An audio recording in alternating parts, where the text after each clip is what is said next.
नमस्कार. मी राहुल कुलकर्णी. देशाचे पंतप्रधान श्री नरेंद्र मोदी यांच्या पंतप्रधान म्हणून कारकिर्दीला आज एक तप पूर्ण झालं. आणि योगायोग बघा, त्यांची कारकीर्द आणि देशाचे पहिले पंतप्रधान दिवंगत पंडित जवाहरलाल नेहरू यांच्या कारकिर्दीची तुलना होते. खरं तर पंचशील करार वगैरे ज्यांना त्याचा अभ्यास आहे त्यांना कळेल की एक तटस्थवादी आणि शांततापूर्ण धोरण पंडितजींनी घेतलं होतं. पण भारत आणि चीन दरम्यान जो संघर्ष झाला 1962ला, त्याचं मुख्य कारण अणुऊर्जा होती. खूप कमी लोकांना याची माहिती आहे, कारण तो जो कॉन्फिडेन्शियल अहवाल होता, आज हयात नाही आहेत, पण देशाचे माजी गृहमंत्री शिवराज पाटील चाकूरकर यांना मी एक प्रश्न विचारला होता की ज्यावेळेला चोईन लाय भारतामध्ये आले त्यावेळेला पंतप्रधान अर्थातच पंडितजी आहेत, पण अर्थमंत्री नंतर देशाचे पंतप्रधान झालेले गुजरातचे गृहस्थ होते. आणि त्यांनी पंतप्रधानांनी सांगितलं की चोईन लायनला की तुम्ही त्यांना भेटा, कारण मोरारजींना काय म्हणायचं आहे ते तिथे गेल्यानंतर कळेल. तिथे भेटायला ते गेले आणि तिथे भेटायला गेल्यानंतर दुसऱ्या राष्ट्राचा प्रमुख आपल्या भेटीला आला आहे याचं भान न ठेवता तत्कालीन पंतप्रधानांनी त्यांचा अवमान केला चोईन लायचा. आणि तिथून ते परत येताना असं म्हणाले की या देशामध्ये आपला सन्मान होत नाही वगैरे. आणि असं म्हणतात की भारत आणि चीन दरम्यानच्या संघर्षाची मूळ ठिणगी ही तिथे पडली, पण त्याहून व्यापक ठिणगी होती ती अणुऊर्जाच्या वापराची. चीनला असं वाटत होतं की भारत हळूहळू स्वतःचं तटस्थपणाचं धोरण सोडून अमेरिकेच्या दिशेला झुकतोय, आणि मग त्या अविश्वासातनं हे युद्ध झालं.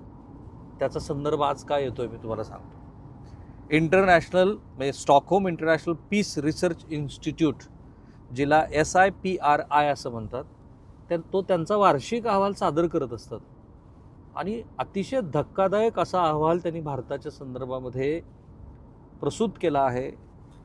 त्यांचा इयरबुक 2026च्या अहवालानुसार भारताच्या अणुबॉम्ब धोरणामध्ये अण्वस्त्र क्षमतेमध्ये अत्यंत महत्त्वाचा असा ऐतिहासिक बदल झाला आहे.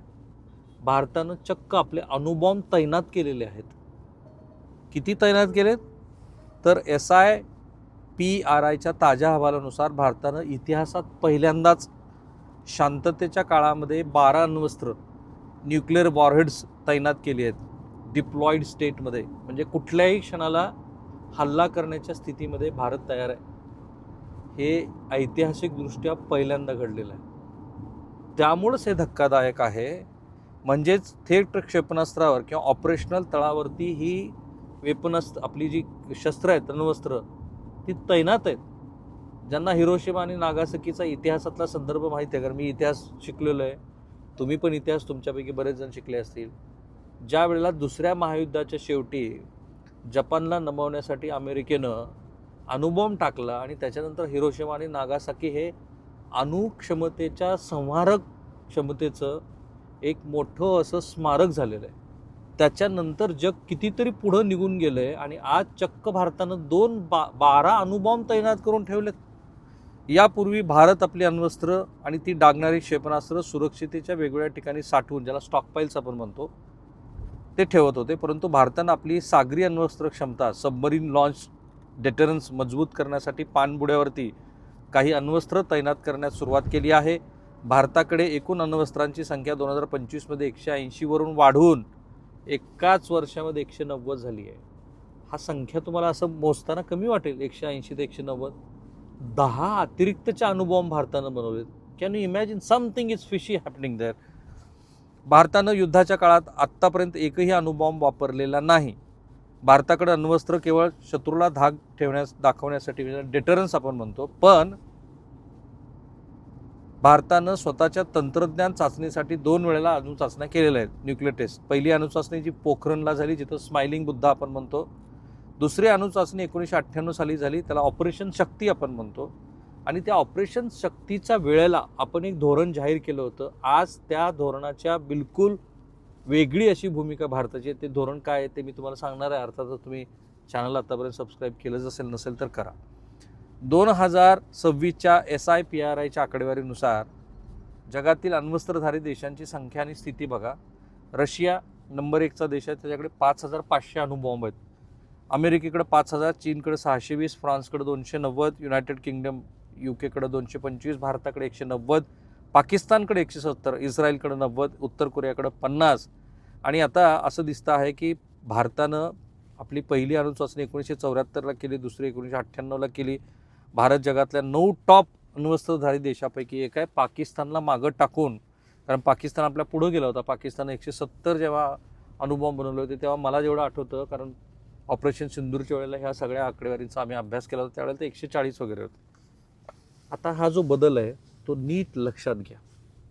नो फर्स्ट यूज पॉलिसी होती आपली. आम्ही आमच्याकडं ज्यावेळेला दुसरं आपण ऑपरेशन शक्ती केलं त्यावेळेला तत्कालीन पंतप्रधान अटल बिहारी वाजपेयींनी घोषणा केली होती. खरं म्हणजे आता त्याच्यावरती बराच वाद होऊ शकतो. मी ज्यावेळेला आपल्या राज्याचे मुख्यमंत्री पृथ्वीराज चव्हाण यांच्याशी अनेक वेळेला गप्पा मारतो आणि ते मला असं सांगतात की PV नरसिंहराव यांच्या काळामध्ये आपण एक अण्वस्त्र चाचणी करायचं ठरवलं होतं. ती सगळी तयारी झाली. ती मधल्या काळामध्ये हे बाबरीचं पतन झाल्यानंतर जी काही पॉप्युलॅरिटी घसरली ती वगैरे वगैरे असे बरेच त्याच्यामध्ये धागे आहेत. पण उलटं म्हणणं आहे पृथ्वीराज चव्हाण यांचं, कारण ते पंतप्रधान कार्यालयामध्ये होते आणि त्यामुळे त्यांच्या बोलण्यावरती अधिक राहायला लागेल. ते म्हणाले की याची तयारी म्हणजे दुसऱ्या अणुचाचणीची तयारी ही राजीव गांधी यांनी केली होती. पण ते काँग्रेसच्या राजवटीत घडलं नाही, हे वास्तव आहे. घडलं ते अटल बिहारी वाजपेयी सरकारच्या काळात आणि आपण अणुचाचणी केली. दुसऱ्याच दिवशी पाकिस्ताननं अणुचाचणी केली.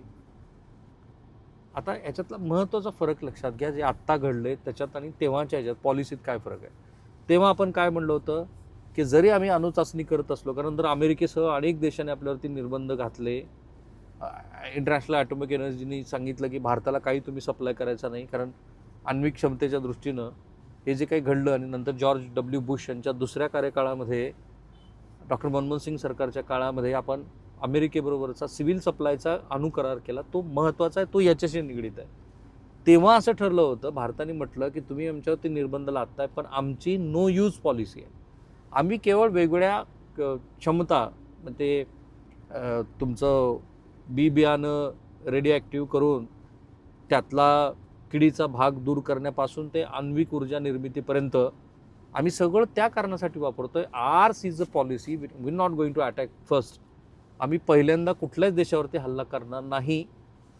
पण आत्ता ह्या बदललेल्या पॉलिसीमुळं आत्ता हे जे 12 अणुबॉम्ब आपण तैनात केले त्यामुळं चर्चा जगात वेगळीच सुरू झाली.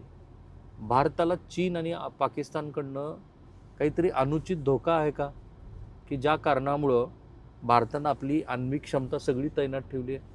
12 अणुबॉम्ब म्हणजे पाकिस्तानचं तर 1-2 अणुबॉम्बमध्ये नायनाट होणं शक्य आहे, पॉसिबल आहे. कारण नंतर जे काही होईल त्याची कल्पनाच करू शकतो.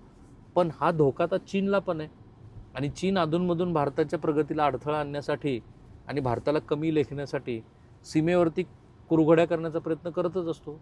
सो आज पंतप्रधान नरेंद्र मोदी यांच्या कार्यकाळाला 12 वर्ष पूर्ण होत असताना हा जो बदल आहे आणि भारतानं जे थेट 12 अणुबॉम्ब तैनात करून ठेवली आहेत ते सगळे तपशील आपण मराठीमध्ये समजून घेणं आवश्यक होतं.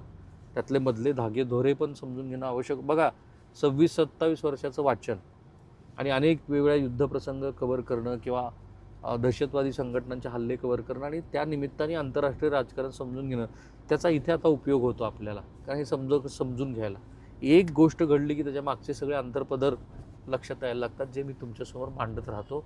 आणि मला आनंद आहे की तुम्ही अक्षरशः लाखोच्या संख्येनं ते पाहत आहात.